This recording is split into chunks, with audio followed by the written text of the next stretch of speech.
Bonjour à tous. Que Dieu vous bénisse. Que Dieu vous bénisse. La dernière fois que nous étions vus ici même, c'était il y a quasiment un an, jour pour jour, où j'avais été invité à l'invitation des pasteurs. Je suis ravi de vous revoir. Je remercie l'équipe pastorale de son invitation. Et je salue quelques visages, notamment le frère en scène, que je n'avais pas vu depuis des années. Et puis en tournant, bon, il ne m'écoute pas, c'est pas grave. Ben oui, mon frère, c'est toi. Je le salue, ça faisait des années que je ne l'avais pas vu, donc c'est un plaisir pour moi de le voir. Et puis mon cousin Pierre Exuma aussi, que je vois aussi, donc je le salue et je salue aussi tous les autres. Mais je pense que j'aurai plus l'occasion de m'entretenir avec vous après la fin du culte. Alléluia! Alléluia! Que la miséricorde, la connaissance, la grâce et la paix vous soient multipliées par notre Dieu et notre Seigneur Jésus-Christ. Que la miséricorde, la connaissance, la grâce et la paix vous soient multipliées par notre Dieu et notre Seigneur Jésus-Christ. Aujourd'hui, le 21 septembre, est un jour particulier. C'est le jour où nous changeons de saison, où nous basculons de l'été vers l'automne. C'est aussi le jour que les géographes, les géologues et les météorologues appellent le jour de l'équinoxe. C'est-à-dire que c'est le jour où la durée du jour et de la nuit sont strictement identiques. Mais au fur et à mesure que nous allons avancer dans l'année, eh bien, le jour va voir sa durée décliner au profit de la nuit. Et le soleil, lui, va être en dessous du ciel, ce qui fait que les températures vont être de plus en plus basses. Et c'est la marque d'un véritable chamboulement, puisque cette semaine même, après avoir connu des températures estivales, nous avons vu du jour au lendemain celle-ci chuter d'une dizaine de degrés. Et donc il y a de quoi être totalement chamboulé, voire même déboussolé. Mais c'est aussi la marque du monde dans lequel nous vivons, un monde qui est en perte de repères, un monde qui est en perte de valeur, un monde qui est totalement chamboulé. Et quels que soient les pays, qu'ils soient riches, qu'ils soient pauvres, ils traversent tous d'une manière ou d'une autre un certain nombre de difficultés et sont quasiment ingouvernables. Il n'y a pas besoin d'aller chercher midi à 14h. Ici même, là où nous vivons en France, il y a une instabilité permanente depuis maintenant plusieurs années et on ne sait pas jusqu'où ça va nous mener. Aux États-Unis, la première puissance mondiale, la violence explose et nul n'est à l'abri, que l'on soit riche ou puissant ou soi-disant misérable. Et en Haïti, chez nous aussi, depuis des années, c'est la catastrophe, c'est le chaos, c'est l'anarchie. Il n'y a pas d'État, c'est le sang innocent qui est répandu, c'est la violence qui prospère, ce sont les gangs qui font la loi et personne ne sait où cela va nous mener. Mais pour nous, dont la vie est cachée avec Christ en Dieu, nous ne sommes pas étonnés parce que la parole nous est révélée, la parole nous est enseignée et la parole dit clairement en 1 Jean 5, verset 19 que nous sommes de Dieu et nous savons que le monde entier est sous la puissance du malin. Et donc tous ces ravages qui s'opèrent ne nous étonnent pas. Mais nous sommes d'autant moins désarçonnés que notre vision, notre optique est spirituelle et qu'elle est céleste et que par conséquent, nous portons notre attention non pas sur les choses visibles, mais sur les choses invisibles. Car les choses visibles sont passagères, mais les choses invisibles sont un poids éternel de gloire. Nous marchons par la foi et non par la vue. Et cette marche, cette vision, cette optique nous permet de demeurer stables, fermes, inébranlables. Et nous ne saurions être désarçonnés parce que nous savons qu'en toutes circonstances, nous pouvons faire confiance à Dieu. Et nous allons voir la lecture du verset du jour tiré du livre des Actes des Apôtres, chapitre 27, verset 25, lecture pour laquelle je vous demanderai s'il vous plaît de bien vouloir vous mettre debout à la gloire de Dieu.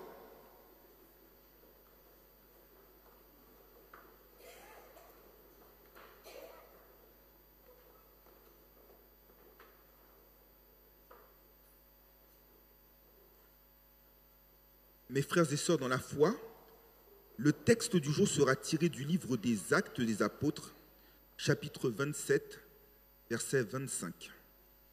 Amen, l'Église. Je lis pour vous. C'est pourquoi, ô hommes, rassurez-vous, car j'ai cette confiance en Dieu qu'il en sera comme il m'a été dit. Je répète encore une fois, acte 27, verset 25, c'est pourquoi, ô hommes, rassurez-vous, car j'ai cette confiance en Dieu qu'il en sera comme il m'a été dit. Jusqu'ici, la parole de Dieu, que le Seigneur doit bénir cette portion d'écriture, pour l'édification commune de nos âmes. Je vous remercie, vous pouvez vous asseoir.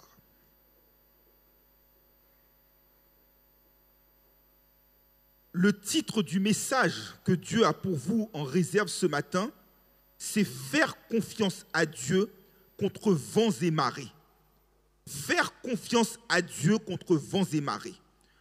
Pour ce faire, nous allons analyser et étudier la parole de Dieu en 3 temps. Tout d'abord, comme d'habitude, la présentation du contexte. Ensuite, la proclamation de Dieu. Et enfin, la réaction du serviteur de Dieu face à la proclamation divine. Le verset du jour est tiré du livre des Actes des Apôtres. Les Actes des Apôtres sont souvent considérés comme étant le 5e évangile, en complément de l'évangile de Matthieu, de Marc, de Luc et de Jean. C'est en fin de compte, plus précisément, un complément à l'évangile de Luc, puisque dans l'évangile de Luc, Luc le dit lui-même en acte 1er, verset 1er, il avait relaté tout ce que Jésus avait commencé à faire et à enseigner. Et sachant qu'il faut savoir que Luc n'avait pas connu Christ personnellement, mais qu'en faisant des recherches, en se renseignant auprès de témoins oculaires, il a pu relater ce que Jésus a fait. Et cela nous montre que lorsque nous fouillons la parole, lorsque nous nous renseignons, lorsque nous sommes curieux à propos de l'évangile, nous pouvons être éclairés. Et que nous autres, qui avons aussi la charge lourde de prêcher la parole de Dieu, nous ne devons pas être paresseux, mais savoir faire des recherches, fouiller, pour donner au peuple de la bonne nourriture et de la nourriture solide, pour dispenser droitement la parole de la vérité et annoncer tout le conseil de Dieu. Et en fin de compte, le livre des Actes des Apôtres est un complément aux écrits de Marc, de Jean, de Pierre, d'André et de Ruth. Les Actes des Apôtres sont en fin de compte un pont entre les évangiles d'une part et les épîtres d'autre part. Les Actes des Apôtres sont la réalisation des évangiles, puisqu'en Jean 14, verset 12, Jésus a dit aux apôtres que non seulement vous ferez les œuvres que j'ai faites, mais vous en ferez même de plus grandes. Et que lorsque les apôtres étaient en présence de Jésus, ils ne pouvaient guérir des malades. C'est bien que Jésus disait, jusqu'à quand vais-je devoir vous supporter? Mais on voit qu'en acte 3, lorsqu'il y a le mendiant qui est auprès de la porte de la belle, et que Pierre et Jean lui disent, au nom de Jésus, lève-toi et marche, il a reçu la guérison. Parce qu'ils ont pu intégrer en eux les enseignements, avoir la puissance et ainsi agir avec efficacité. Et en fin de compte, les Actes des Apôtres aussi fonctionnent comme une correspondance. Pour ceux qui, comme moi, ont l'habitude de prendre le métro parisien, il y a une ligne qui est une ligne, si j'ose dire, très empruntée, très bondée, mais qui en même temps est très utile, parce que c'est la seule ligne du métro parisien qui est en correspondance avec toutes les autres lignes du métro et les lignes de RER et les lignes de tramway qui traversent Paris intramuros. Vous l'aurez compris, je parlais de la ligne 4 du métro qui va de la porte de Clignancourt jusqu'à Bagneux-Lucie-Aubrac. Eh bien, cette ligne a une correspondance avec toutes les autres lignes de RER, toutes les autres lignes de métro et toutes les lignes de tramway. Eh bien, les Actes des Apôtres fonctionnent aussi de la même manière avec cette correspondance. En effet, Matthieu termine son évangile en parlant de la résurrection du Christ Jésus. Eh bien, acte premier commence par ce premier fait qui est la résurrection du Christ. Marc termine son évangile en nous parlant de l'ascension. Eh bien, acte premier en parle. Luc termine son évangile en nous parlant de la venue de l'Esprit Saint. Acte premier en parle. Et enfin, l'apôtre Jean annonce la venue, la seconde venue de Jésus, et Actes des Apôtres en parle. Il y a donc une véritable connexion, une véritable correspondance. Et je dirais que même moi-même, misérable que je suis, lorsque je suis amené à prêcher, particulièrement sur l'apôtre Paul, j'ai automatiquement, spirituellement, le réflexe de revenir aux Actes des Apôtres. Donc c'est vraiment le point de fixation, le point de correspondance pour l'évangile en tant que tel. Et les Actes des Apôtres, en l'occurrence, sont aussi un verset clé qui va lancer l'Église.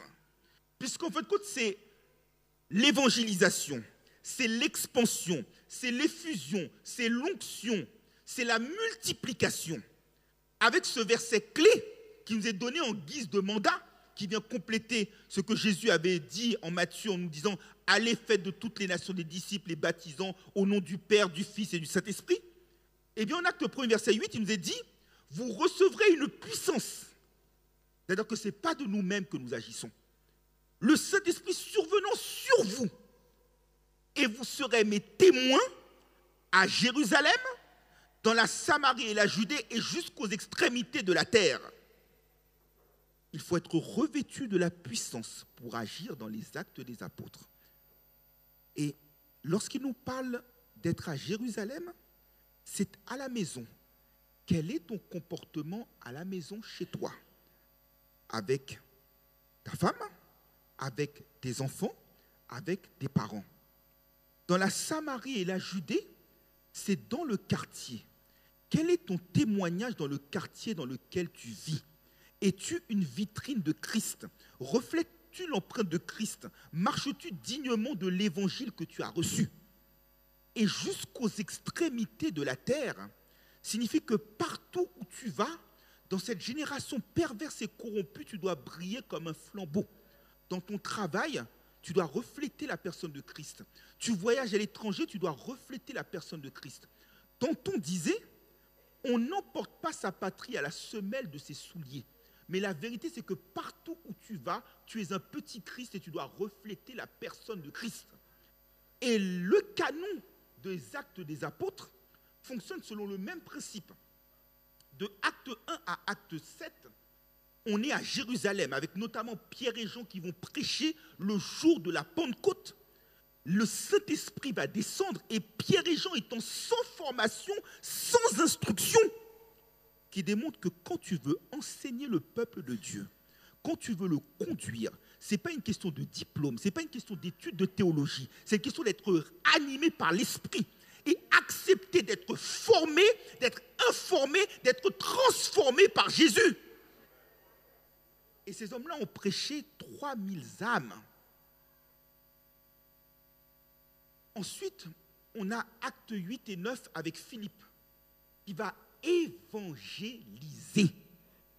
L'Église a besoin d'évangéliser. Et quand je dis évangéliser, je ne parle pas d'évangéliser entre Haïtiens, puisque nous sommes tous en écrasante majorité haïtiens. On te parle de toutes les nations de la terre. L'évangile commence à être transmis aux Juifs, premièrement.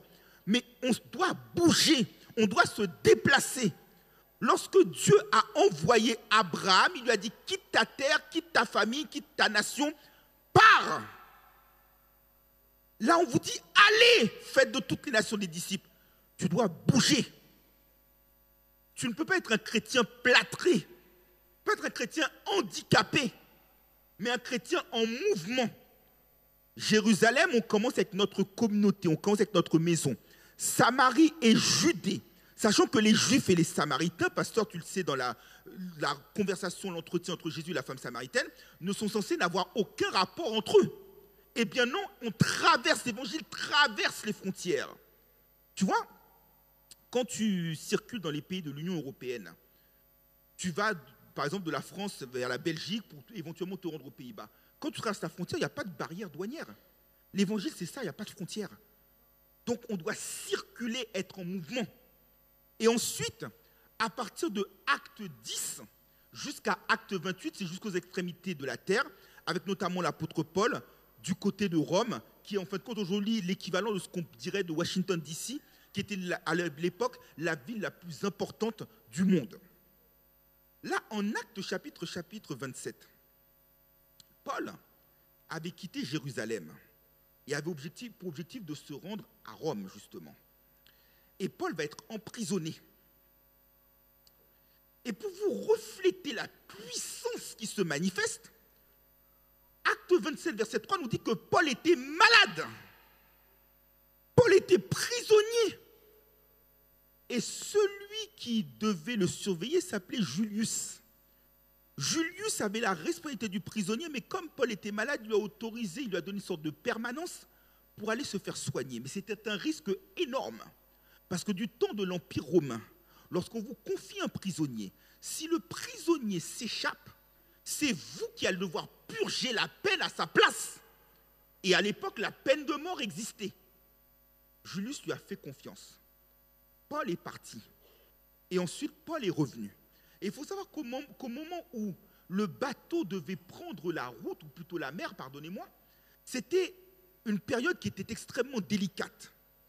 Dans nos baux d'habitation, quand on loue un appartement, on a une trêve hivernale. C'est-à-dire qu'entre la fin du mois d'octobre et la fin du mois de mars, normalement, le bailleur ne peut pas t'expulser, même si tu n'as pas payé ton loyer. Je fais un parallèle qui est peut-être un peu grossier, mais dans cette période-là, entre septembre et jusqu'à mars, on ne pouvait pas circuler en mer parce que la mer était trop agitée. Et là, regardez comment Dieu est extraordinaire. Les pasteurs m'ont invité le 21 septembre. Là, au moment où Paul va prendre la mer, on est 2 jours après le jeûne des expiations, qui est, en fin de compte, le jeûne de Yom Kippour qui a lieu à la fin du mois de septembre, début octobre. Et en ces temps-là, on ne pouvait pas prendre la mer. Et Paul va avertir le centenier en lui disant « Ne prends pas la mer parce que c'est trop agité, c'est trop dangereux. » L'homme de Dieu parle, mais on le méprise au motif qu'il est prisonnier. Pourtant, ce n'est pas Paul en tant que personne qu'il faut révérer, si j'ose dire. C'est Dieu qui parle en lui. Et le centenier refuse de l'écouter et le méprise. Et décide de prendre la mer envers et contre tous. Sachez une chose, mes frères et sœurs. La parole nous dit, en 1 Corinthiens 13, verset 8, que nous ne connaissons qu'en partie. Spirituellement, c'est vrai. Mais même dans le monde social, ne nous prenons pas ni vous ni moi pour monsieur ou madame je sais tout. On ne sait jamais assez. Et on est toujours dépassé parce que les évolutions de la société, les évolutions de la vie, les évolutions de la technologie font qu'une connaissance qui est valable à l'instant T peut être totalement discréditée 10 minutes après. Vous voulez un exemple? Prenez l'exemple des voitures. Quand on achète, mon frère, une voiture neuve, on est content. Mais sors-la du garage, elle perd de la valeur. Et tu arrives 2-3 ans plus tard, il y a toujours un autre modèle qui est encore plus sophistiqué. Donc, ça ne sert à rien de dire je sais tout, je n'ai pas besoin d'écouter. Le centenier n'a pas voulu écouter l'apôtre Paul. Il a pris la mer. La mer s'est agitée. Et là encore, Paul est malade, une mer agitée, et vous remarquerez que dans les versets qui précèdent les versets du jour, si vous avez le temps de le lire, chez vous, ils n'ont pas mangé depuis plusieurs jours. C'est-à-dire que les éléments géographiques sont contre eux. Physiquement, ils sont désintégrés parce que lorsque tu manges pendant... Déjà, quand on ne mange pas pendant plusieurs heures, on voit ce que ça fait, mais je vous laisse imaginer si vous ne mangez pas pendant 14-15 jours. Et ils ont la mer qui est contre eux. Et vous remarquerez aussi que je vous parlais de ne pas trop savoir. Paul est un prisonnier, mais lorsqu'il y a urgence, il n'y a plus de classe sociale. Toi, tu es un prisonnier, moi, je suis capitaine du bateau, moi, je suis ceci, je suis cela. C'est une question de survie. Donc, tout le monde est obligé de se retrousser les manches et de mettre la main à la pâte. Et là, les hommes ont été obligés d'intervenir et de faire le maximum pour sauver leur vie. Parce qu'ils ont parfaitement compris que sert-il à un homme de gagner le monde s'il perd son âme? Et ils ont parfaitement compris que la vie ne tient qu'à un fil, que nous ne sommes qu'une vapeur qui paraît pour un peu de temps et qui ensuite n'est plus. Et même Moïse, dans le psaume 90, insiste sur la fragilité de la vie. Il nous dit que nous vivons 70 ans et pour les plus robustes jusqu'à 80 ans. Mais parfois les circonstances, les accidents de la vie font que même à la moitié, tu n'y arrives pas. Et donc là, tu es obligé de te retrousser les manches. Et surtout de laisser Dieu te parler. Et c'est ce qui va faire l'objet de la deuxième partie de notre prédication. En l'occurrence, il y a une chose que vous et moi, nous ne devons jamais oublier. Dans tous les ouragans, toutes les péripéties, toutes les difficultés de cette vie, c'est que Dieu, Daniel 2, 21 nous le dit, est le maître des temps et des circonstances. C'est Dieu qui décide de tout. C'est Dieu qui a nos vies entre ses mains. C'est Dieu qui a fixé un jour pour un but. David lui-même, comprenant sa misère et la grandeur infinie de Dieu, dans le psaume 139, nous dit que avant qu'aucun de ces jours n'existât, tu les avais déjà écrits. Jérémie, lui-même dans sa sagesse, en Lamentation 3, verset 37, nous dit « Qui dira qu'une chose est arrivée sans que l'Éternel ne l'ait autorisée ?» Job lui-même, à la fin de ses péripéties, en Job 42, 1, nous dit « Je reconnais que tu peux tout et que rien ne peut s'opposer à tes pensées. » C'est-à-dire que vous et moi, dans ce vent et dans cette marée, devons comprendre que celui qui a le premier mot, qui écrit le début de l'histoire, et celui qui y met une fin, c'est Dieu.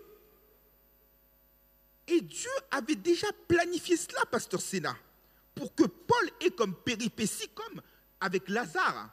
Dieu a voulu que ce qui arrive à Lazare, il le dit bien en Jean 11, 2, c'était pour que sa gloire éclate. Et parfois, vous et moi, nous lamentons, nous larmoyons, nous pestons, nous ronchonnons contre les circonstances de nos vies, alors que parfois Dieu permet que les choses arrivent pour que sa gloire éclate et que nous le glorifions davantage, pour que nos vies soient une vitrine de louange, un parfum de louange. Et là, lorsque Jésus avait appelé Paul, tu sais, il y a des épreuves pour pouvoir les vivre. Il faut que Dieu t'appelle, il faut que Dieu t'équipe. Tu ne peux pas, si vous me permettez cette expression, ça va faire rire certains, être un karting et rouler sur une piste de Formule 1. Il y a des combats, ce n'est pas pour toi. Paul peut supporter ce combat parce que Dieu l'a appelé. En Acte 9, versets 15 et 16, Jésus dit, cet homme est l'instrument que j'ai choisi. Voici ce qu'il va devoir souffrir pour moi. Ce n'est pas vous qui m'avez choisi, c'est moi qui vous ai choisi pour que vous portiez du fruit et que ce fruit demeure. Voici ce qu'il va devoir souffrir pour moi. Et le serviteur n'est pas plus grand que le maître. Si le maître a été persécuté, le serviteur le sera aussi. Et donc, il avait prévu cela. Et aussi une autre chose qui est très importante, c'est que quand Dieu t'appelle, Dieu t'équipe. Quand Dieu te donne la vision, il te donne la provision. Paul dit aux hommes dans le verset du jour de ne pas craindre. Mes frères et sœurs, en Dieu, il n'y a pas de hasard. L'ordre que Dieu nous donne, ne crains point, est répété à 365 reprises dans les Écritures. Ça veut dire que tous les jours de l'année, nous ne pouvons pas être en crainte. Et souvenez-vous, lorsque nous chantons, vous et moi, les chants d'espérance, ne les chantons pas comme une forme de routine, comme une forme d'habitude, comme une forme de tradition, comme une leçon qu'on répète. Non. Chantez à l'Éternel un cantique nouveau. Ça veut dire quoi? Ça veut dire qu'en l'occurrence, quand on regarde bien, vous regardez les sportifs. À chaque match, ils chantent l'hymne national de leur pays. C'est les mêmes paroles qu'ils répètent. Mais à chaque fois, ils donnent une intensité nouvelle pour un match différent. Tu as un combat nouveau à engager, et bien ton chant ta façon de chanter doit être renouvelée, doit être mise à jour. Et Paul a subi effectivement des persécutions comme Étienne, comme tant d'autres. Il a été battu, il a été jeté en... Mais il dit aux autres, ne crains point. 365 fois dans les Saintes Écritures. Et dans les chants d'espérance, nous chantons, ne crains rien, je t'aime, je suis avec toi, promesse suprême qui soutient ma foi. Il n'y a pas de crainte. Naufrage, pas naufrage, ouragan, typhon. Je suis tranquille car tu es là. Vivez les chants que vous chantez, même si les océans se déchaînent, je serai avec toi. Au milieu du feu et au milieu des flammes, nous disait 42, verset 3, on passera, on ne sera pas touché. Que 1000 tombent à ton côté, 10 000 à ta droite, tu ne seras point atteint. De tes yeux seulement, tu verras la rétribution des méchants. On a trop de chrétiens qui sont angoissés, trop de chrétiens qui sont dépressifs, trop de chrétiens qui sont anxieux. Il me dit, voici, je suis avec vous tous les jours jusqu'à la fin du monde. Et tous les jours, il me dit, ne crains point. Si tu es conduit par l'Esprit, et vous remarquerez que dans les versets qui précèdent le verset du jour, Paul nous dit, ce Dieu que je sers et auquel j'appartiens. Quand tu appartiens à Dieu, tu es sa propriété. Son titre de propriété, l'acte spirituel notarié, il le signe par son sang. Mais le sceau, c'est le sceau de l'Esprit Saint. Et quand tu es conduit par l'Esprit Saint, Galates 5, versets 22 et 23 nous donne les 9 traits de caractère du fruit de l'Esprit. Parmi lesquels, le 3e trait de caractère, c'est la paix. Je ne suis pas en paix, je suis anxieux. Paul ne sait pas ce qui va advenir de sa vie. Mais il est là, ne crains rien. Nous devons arrêter de vivre un évangile de résignation. Où trop souvent on prêche, c'est quand tu seras au ciel, tu seras en paix. Ou repose en paix. Non, la paix, tu dois commencer à l'expérimenter ici. Le royaume de Dieu commence ici. Et pour l'expérimenter, tu dois laisser Dieu te parler. Job 33, verset 1er, nous disait que Dieu parle tantôt d'une manière, tantôt d'une autre, et l'on n'y prend point garde. Et l'auteur de l'épître aux Hébreux, en Hébreux 1, verset 2, nous dit, après avoir parlé à nos pères par les prophètes, Dieu a choisi dans les derniers temps de nous parler par son Fils. Et là, Paul dit qu'il a reçu une vision.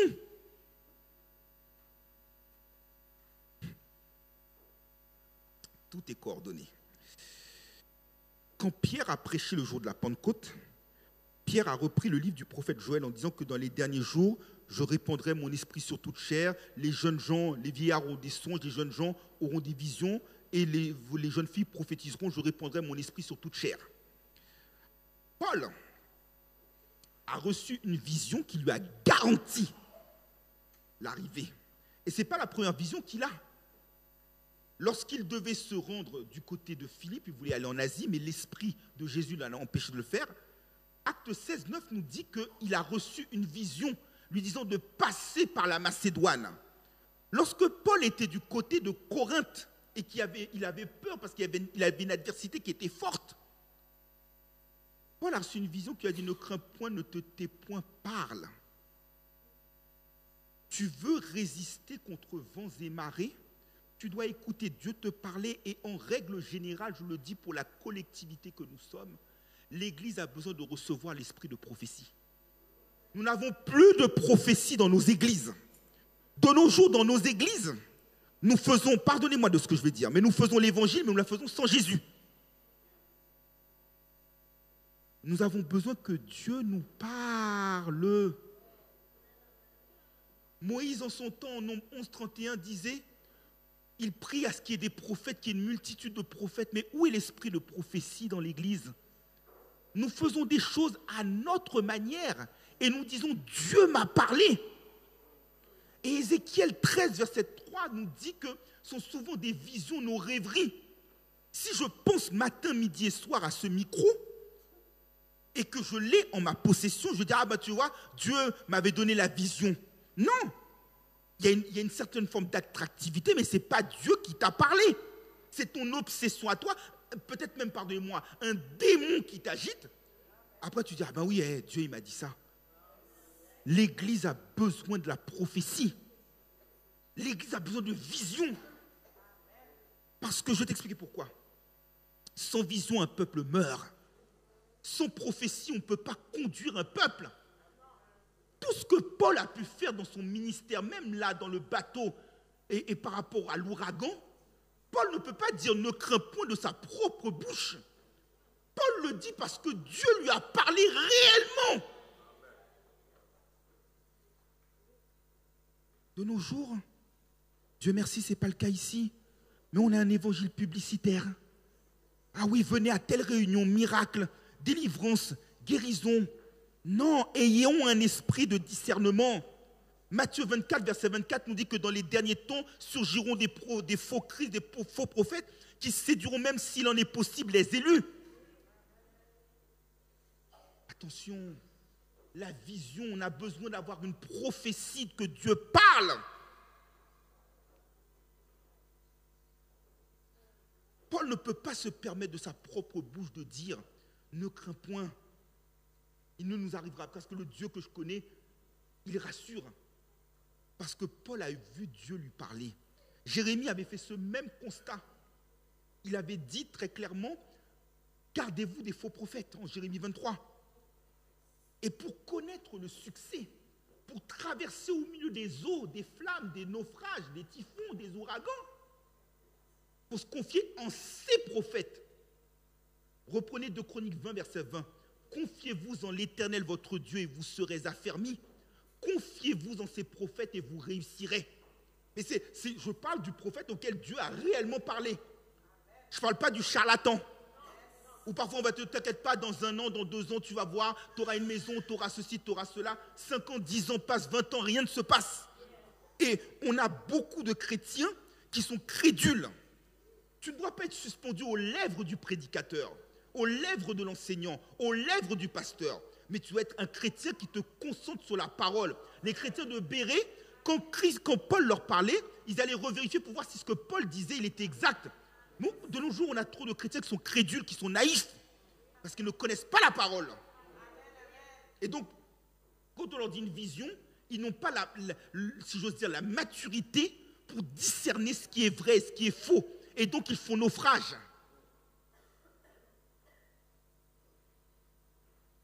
Et là, Paul a écouté, Paul a parlé. Et ce que nous devons aussi comprendre, mes frères, c'est que s'il est vrai qu'il nous faut discerner les prophéties, nous devons aussi veiller à ne pas les mépriser. 1 Thessaloniciens 5, verset 20 nous dit « Ne méprisez pas les prophéties, n'éteignez pas l'esprit. Lorsque l'homme qui est oint, lorsque l'homme qui est appelé parle authentiquement de la part de Dieu, malheur à vous, malheur à moi, malheur à nous, si nous méprisons la prophétie. » Le centenier n'a pas voulu écouter l'apôtre Paul, naufrage. D'écouter la prophétie. Et je vais te montrer comment Dieu opère d'une manière extraordinaire et implacable. Jonas avait reçu un ordre de la part de l'Éternel. Jonas ne l'a pas appliqué, il a méprisé ce que Dieu lui a dit.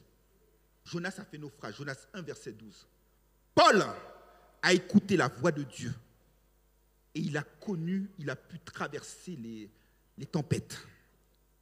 Je me souviens que ici même, pas ici même, à l'Avenue des Pensées, en septembre 2011, j'avais prêché sur le fait, de toute façon tous les mois de septembre on se rencontre quasiment, j'avais prêché sur le fait qu'il faut apprendre à écouter la voix de Dieu.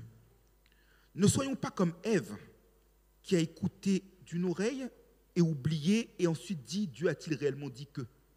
Soyons comme les brebis de Jean chapitre 10 qui écoutent la voix du bon berger qui ne suit pas un inconnu. Il faut être à l'écoute. Et être à l'écoute nous permet de pouvoir réceptionner parfaitement la parole de Dieu et d'être bénis dans toutes nos activités. Et c'est ce qui va faire l'objet de la 3e et dernière partie de notre prédication. Paul a appelé les hommes du bateau à faire confiance à Dieu, comme lui, il l'a fait confiance. La première marque de la confiance, c'est vous comme moi, de reconnaître notre ignorance. Socrate avait l'habitude de dire, disait, moi au moins je sais que je ne sais rien. Ce que je disais il y a quelques minutes, arrêtons de penser que je suis monsieur ou madame, je sais tout.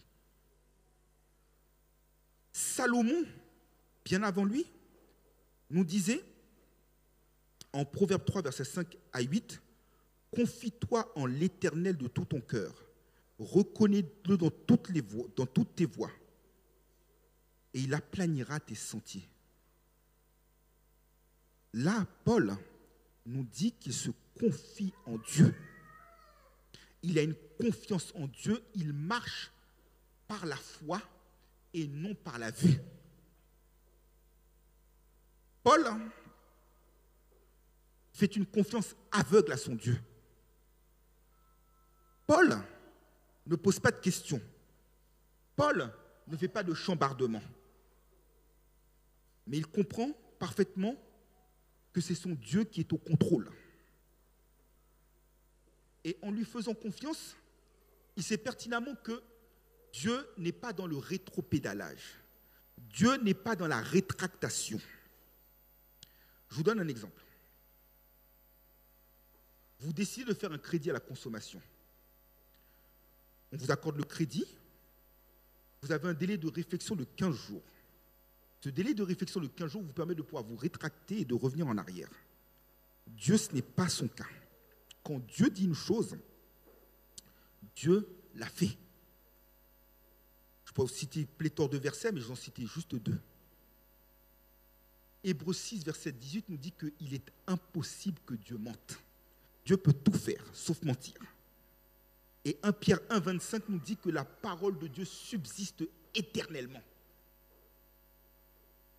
Et donc, faire confiance à Dieu, c'est savoir qu'il ne va pas revenir en arrière.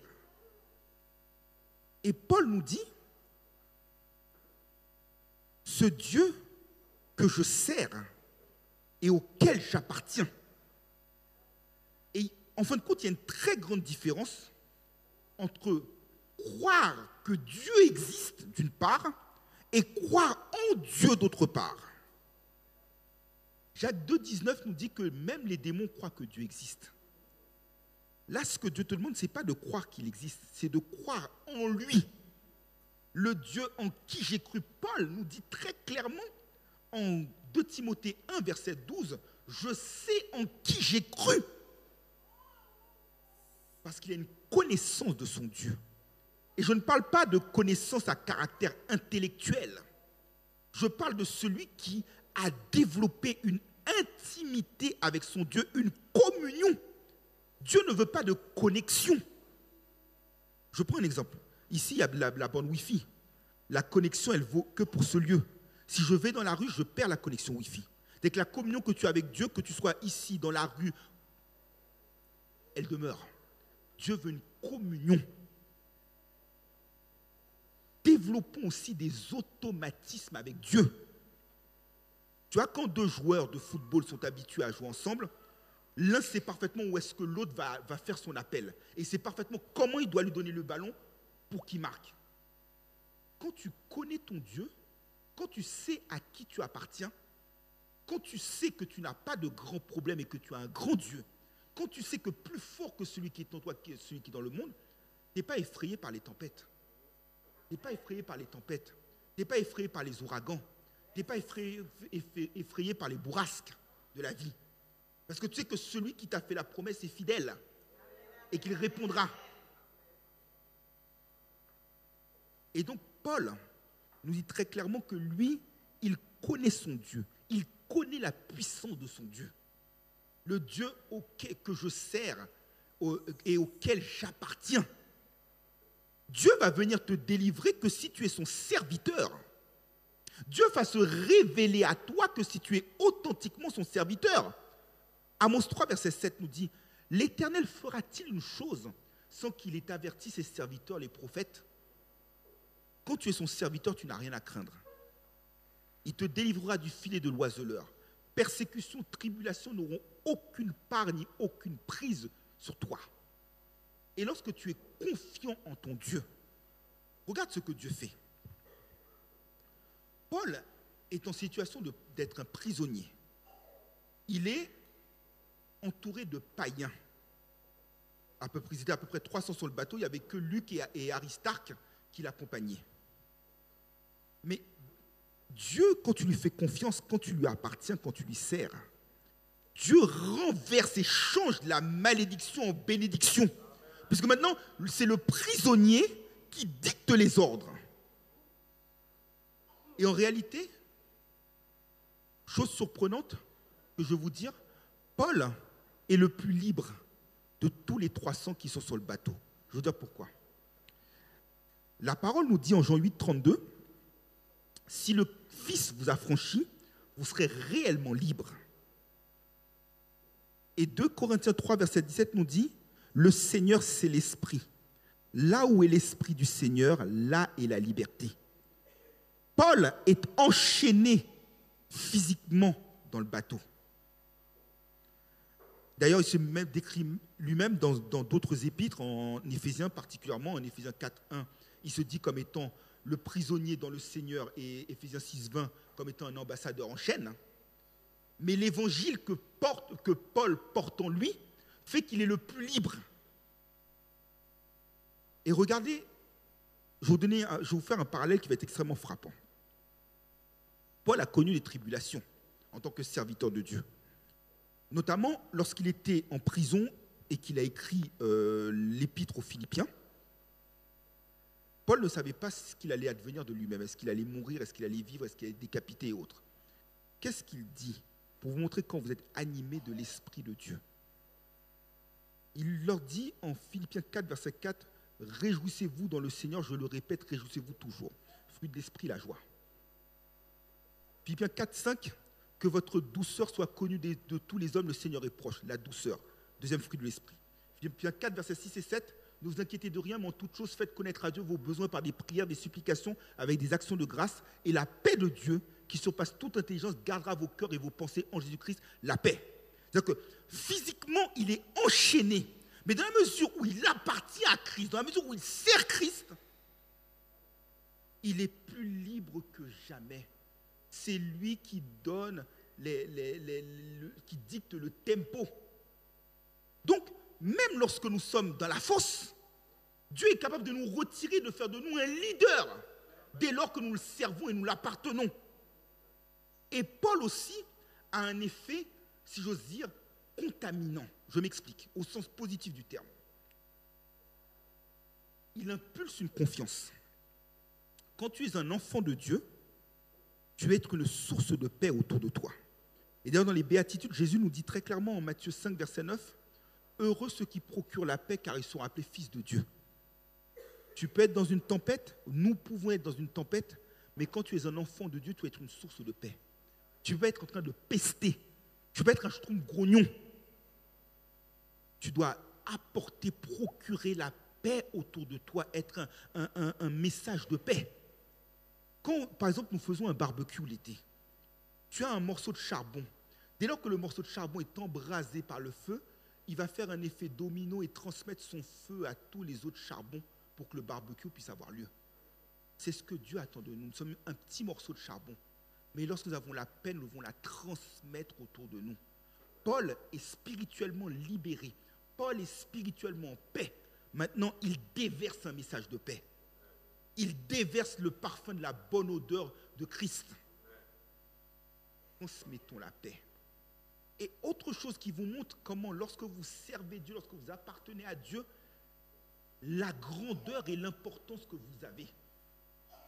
Ne vous minimisez pas. Et je vais vous donner un exemple très concret. Imaginons que cette pièce soit totalement fermée et que les volets soient totalement fermés et qu'il n'y ait plus aucune lumière. Tu peux prendre un petit briquet. Le petit briquet va éclairer toute la pièce et va faire que la noirceur, les ténèbres dans lesquelles nous étions, puissent partir. Parfois, tu sais, quand tu appartiens à Dieu en Christ, quand tu sers Dieu, quand tu lui fais confiance, quand tu transmets ta paix, ta simple présence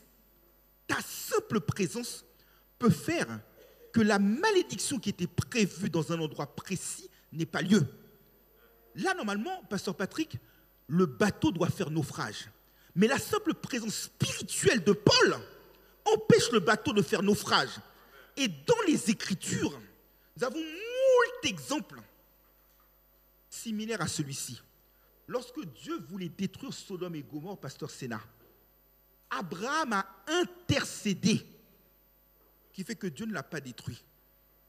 Lorsque Joseph était en Égypte, en responsabilité, notamment, Dieu aurait pu punir cette terre par rapport à la femme de Potiphar. Mais puisque Joseph était là, nous dit Genèse 39, verset 5, eh bien, il a pu permettre qu'en l'occurrence, il n'y ait pas de malédiction, parce que vu que Joseph était là, Dieu a béni ce lieu.